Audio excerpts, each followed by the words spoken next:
What's up mga idol? This is ano pangalan ko? Wala pa akong pangalan. Ito first time ko mag treasure hunting. So itong kuwebang ito dati na. Ay hindi, I mean dito sa labas. Dati na yan. So ito binutas nila ito. Hanggang ilang meter to kuya? 7 meters, 21 feet. 7 meters, 21 feet. Hanggang ganun. Ganun tsura. Yan. So ito yung naging spot nila para maghukay. Kasi may mga palatandaan dito na may wall dito din, may wall dito. Tapos may mga sign na nakita dito sa gilid. So tinetesting namin hanggang 7 feet.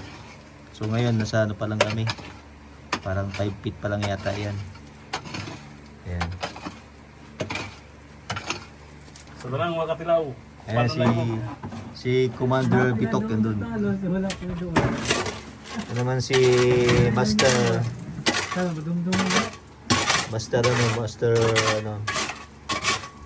Puji. Ayan. Diba sige siya, sa Pokis, sa Dragon Ball. Master Puji. Ayan, kung gusto yung alamin kung saan ito, secret.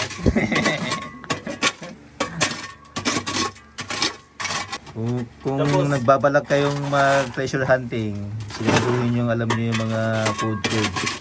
Puntahan nyo lang yung page ni Golden Ay. Golden Swing. Ano bro? Golden Golden Golden Swing. Siya ang magtuturo sa Golden inyo. Swing. Parang hindi naman yan, whisper with wings. Ay, hindi yan, Whisper with Wings. Golden Wings. Siguraduhin yung alam niyo yung mga code kasi maraming mga code eh. Yung mga puso, may mga arrow, may mga pinumpangpaan ng ng bata. Tapos yung mga Mukha ng kalabaw. May 3 mata, mga ganon. Hirap. Pero yung sigurado yung ganitong mukha Hindi ko pakita. Kung safety ba?